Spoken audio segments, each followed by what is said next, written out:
ചായ ചോദിച്ചിട്ട് 2 മണിക്കൂറായി. ഇനിയിപ്പൊ അതെന്റെ കയ്യിലോട്ടൊന്ന് കിട്ടണമെങ്കിൽ ഞാൻ ഇമെയിൽ അയക്കേണ്ടി വരുമായിരിക്കും.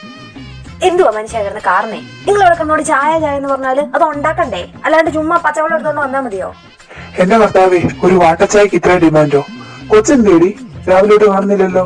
റൂമിൽ തന്നെ അരച്ചിരിപ്പാണോ? കൊച്ച് എന്നെ കൊണ്ടൊന്നും പറയിപ്പിക്കണ്ട. നിങ്ങളാണ് ഇങ്ങനെ വഷളാക്കുന്നത്.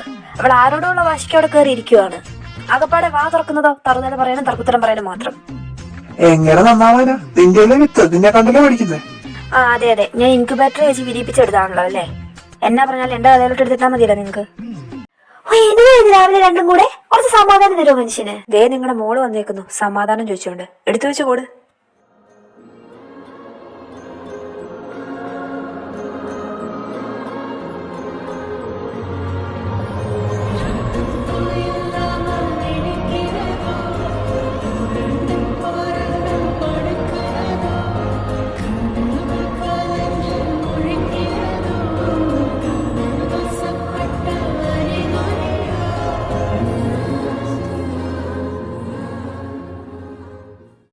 നിന്നെ പറ്റി തന്നെയാ.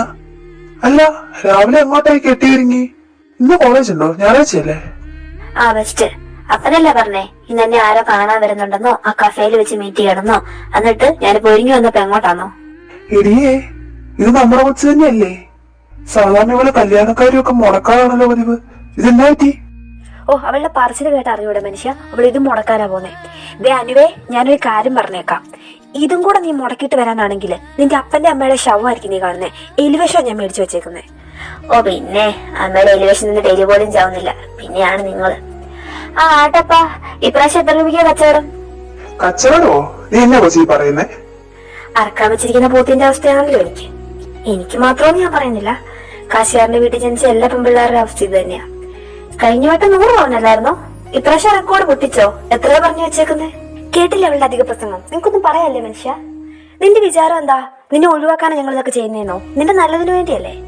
മോളെ, നീ എന്താ നിന്നെ ഞങ്ങൾ ഒഴിവാക്കാൻ പോകുന്ന പോലെ സംസാരിക്കുന്നേ? നിന്റെ നല്ല ജീവിതത്തിന് വേണ്ടിയല്ലേ ഞങ്ങൾ ഇങ്ങനെയൊക്കെ ചെയ്യുന്നത്? അപ്പാ, എന്റെ നല്ല ജീവിതമാണ് ആഗ്രഹിക്കുന്നെങ്കിൽ എന്നെ നോക്കാൻ ത്രാണിയുള്ള ഒരാൾക്ക് വേണം എന്നെ കെട്ടിച്ചു കൊടുക്കാൻ. അല്ലാണ്ട് എന്റെ അതേ വെയിറ്റില് സ്വർണവും കൂടെ വിറ്റിട്ട് അത് വെച്ച് എന്നെ നോക്കേണ്ട ഒരുത്തനെ അല്ല കെട്ടിച്ചു കൊടുക്കേണ്ടത്. നല്ല കുടുംബമഹിമയൊക്കെ നോക്കിയല്ലേ കെട്ടിക്കുന്നേ. എന്നാ പിന്നെ അങ്ങനെ ഒരാളെ, അല്ലെങ്കിൽ എനിക്ക് ഇഷ്ടപ്പെട്ട ആളെ കൊണ്ട് എനിക്ക് കെട്ടിച്ചേരണം. അല്ലാണ്ട് ഇതിപ്പോ എന്തോന്ന്? ഇതിലെവിടെ എന്റെ നല്ല ഭാവി, എവിടെ എന്റെ നല്ല ജീവിതം? എനിക്കറിയില്ല. കണ്ടോ നിങ്ങൾ കേട്ടോ മനുഷ്യ, അവൾ ഏതോ ഒരുത്തനെ കണ്ടുവച്ചിട്ടുണ്ട്. ആരുടെ എനിക്ക് അപ്പളേ തോന്നി നീ വരുന്ന കല്യാണം എല്ലാം മുടക്കുന്ന കണ്ടപ്പോൾ നീ ഏതോ ഒരുത്തനെ കണ്ടുവച്ചിട്ടുണ്ടെന്ന്. ദേ കിടക്കുന്നു. ഇതാണ് ഇവിടുത്തെ ഏറ്റവും വലിയ കുഴപ്പം. ഈ അമ്മേനെ പിടിച്ച് വാ തുറക്കാൻ പറ്റത്തില്ല. അപ്പൊ അങ്ങ് മെനഞ്ഞു കൂട്ടിക്കോളും. അല്ല, ഇപ്പൊ ഉണ്ടെങ്കിൽ എന്താ? അവനെ കൊല്ലാനാണോ? രണ്ടും കൂടി നിർത്തിക്കേ. നിന്റെ കൂട്ടുകാരത്തി ടെസ്സ വന്നിട്ടുണ്ട്. ആ കൊച്ചിനും കൂടി വീട്ടിലെ കാര്യങ്ങളെല്ലാം കേൾപ്പിക്കണ്ട. ആ മോളെ, എന്താ അവിടെ നിന്ന് കളഞ്ഞേ? കേറുവാ.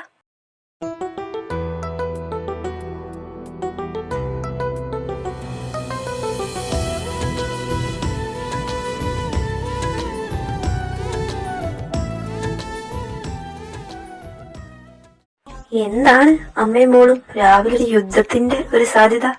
എന്താ അങ്കിളെ, അടിയാണോ രാവിലെ രണ്ടും? ഓ, തള്ളയ്ക്ക് നോക്കും പിന്നെ പ്രത്യേകിച്ചൊന്നും വേണ്ടല്ലോ അടി ഉണ്ടാക്കാൻ. ഇത് സ്ഥിരമുള്ളതാ. മോളിലാ കേറിയിരിക്കും. ചായ കുടിച്ചായിരുന്നോ? ഓ വേണ്ട അങ്കിളെ, ഒന്നും വേണ്ട. ഞാൻ കുടിച്ചിട്ട് ഇറങ്ങിയത്. ഒരിക്കലും രാവിലെ വിളിച്ച് അവർക്ക് ചെറുക്കം കാണാൻ പോണെന്നും പറഞ്ഞോണ്ട് എത്തിയേക്കുന്നതാ. എനിക്കൊരു പരിപാടി ഉണ്ടായിരുന്നു, ഞാനൊന്നും ക്യാൻസൽ ചെയ്തിട്ടാ വന്നത്. ഇവളെ കൊണ്ട് ചെറുക്കനെ കാണിച്ചിട്ട് വേണം എനിക്ക് ആ പരിപാടിക്ക് പോവാൻ. അതെ, കഴിഞ്ഞോ? പോവാ. ഹാ, ഞാൻ എപ്പോഴും ബാ പോവാ. ഇനി ഇവിടെ വന്നാൽ ശരിയാവൂല. ബാ.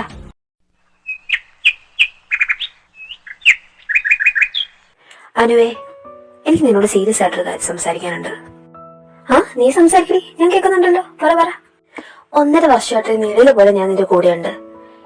എന്റെ ഒരു സീക്രട്ടും ഞാൻ നിന്നോടും പറയാതിരുന്നിട്ടില്ല, നിന്റെ ഒരു സീക്രട്ടും നീ എന്നോടും പറയാതിരുന്നിട്ടില്ല എന്നായിരുന്നു എന്റെ വിശ്വാസം.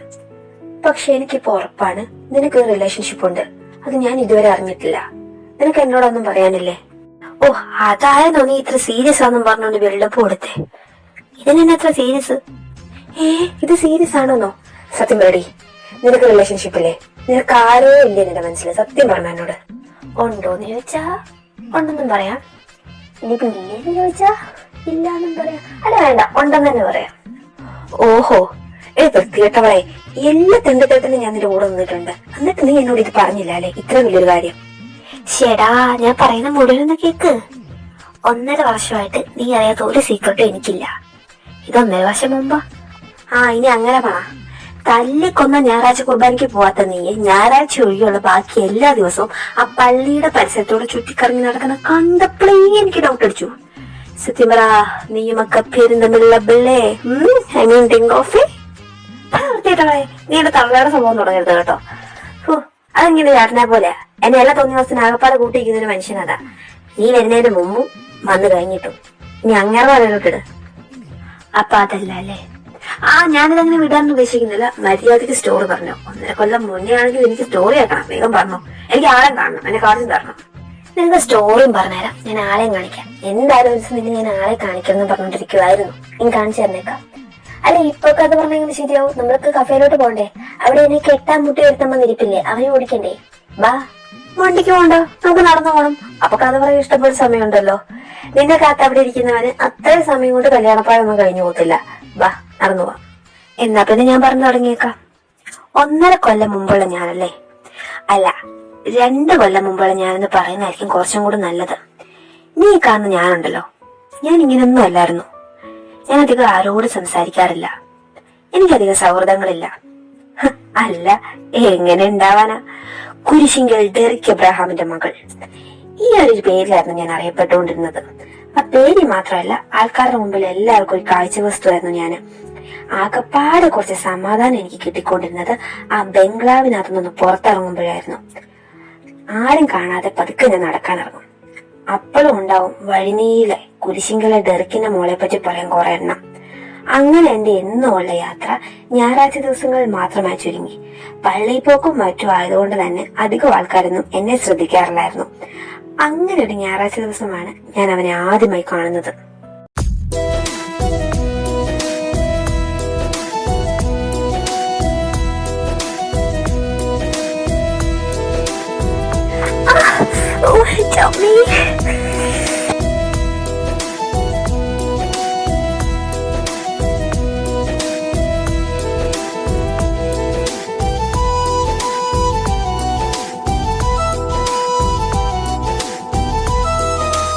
എടോ, എനിക്കിന്നെ പറ്റിയോ? എന്റെ ദൈവമേ, എടോ വല്ലതും പറ്റിയോ? വാ, എഴുന്നേക്ക്. മനുഷ്യനെ ഉരുട്ടിട്ട് കൊല്ലാൻ നോക്കിട്ട് വല്ലതും പറ്റിയോന്നല്ല. അവര് ഉണക്ക കൈമാറ്റിക്ക് അങ്ങോട്ട്. തന്നെ ഇവിടെ നോക്കിയാണോ ഓടുന്നത്? ഒരു മര്യാദ വേണ്ടേ? സോറി, ഞാൻ കണ്ടില്ല. സ്പീഡിൽ വന്നപ്പോ അറിയാണ്ട്. ഓഹോ, കണ്ടില്ലെന്നല്ലേ? മോന്തയ്ക്ക് 2 മത്തങ്ങ പോലത്തെ സാധനം ഇരിപ്പുണ്ടല്ലോ, അതെന്തിനാ കൂട്ടുകറിക്കത്തിടാനോ? ഓരോന്നും പോലെ ഇറങ്ങിക്കോ രാവിലെ, മനുഷ്യന്റെ നാട്ടു. എന്റെ ദൈവമേ, രാവിലെ പയ്യാടിയിലാണല്ലോ. മാഡം സോറി, ഞാൻ പറഞ്ഞല്ലോ. ഓഹോ, എല്ലാ പോക്കത്തരം കാണിച്ചിട്ട് സോറി അല്ലേ? കൊള്ളാലോ. അതെ, ഹലോ, എക്സ്ക്യൂസ് മീ, മതി.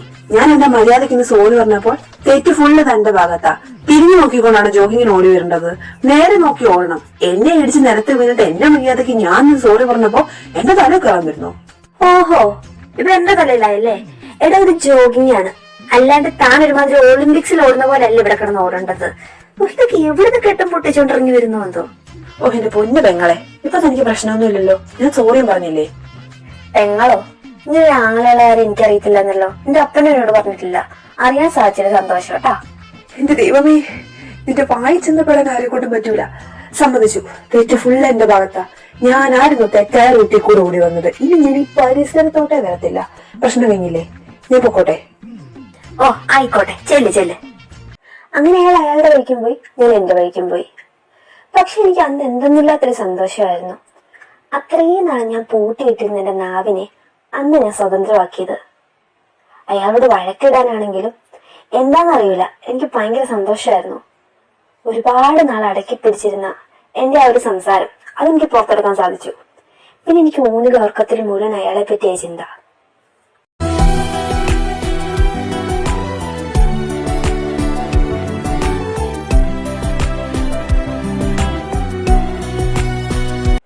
ആഹാ, കൊള്ളാലോ. എന്നിട്ടെന്താ, ഞാൻ വീട്ടിലുള്ളവരോട് ഒരുപാട് സംസാരിക്കാൻ നോക്കി. പക്ഷെ എനിക്ക് പറ്റുന്നില്ല. അപ്പൊ എനിക്ക് മനസ്സിലായി, അയാളോട് മാത്രമേ എനിക്ക് അങ്ങനെ സംസാരിക്കാൻ കഴിയുന്നുള്ളെന്ന്. എന്നെ ആദ്യമായിട്ട് കുരിശിങ്കൽ ഡെറിക് എബ്രഹാമിന്റെ മകൾ എന്ന രീതിയിൽ അല്ലാണ്ട് നോക്കിക്കണ്ട് സംസാരിച്ച ഒരൊറ്റ വ്യക്തി ഉണ്ടായിരുന്നുള്ളൂ. പിന്നെ എനിക്ക് അയാളെ ഒന്ന് കണ്ടുപിടിക്കാനായി. ഞായറാഴ്ച മാത്രമുള്ള എന്റെ ജോഗിങ് ഞാൻ എല്ലാ ദിവസവും തുടർന്നു.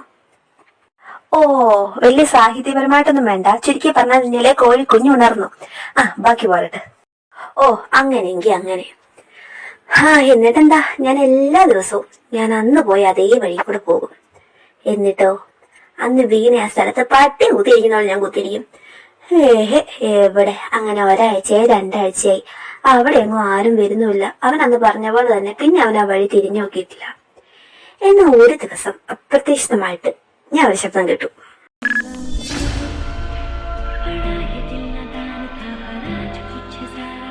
എടാ ശ്രദ്ധിച്ച്.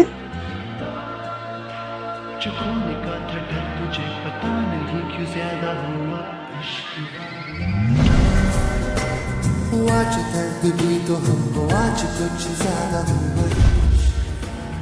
सुख वाला सोच वाला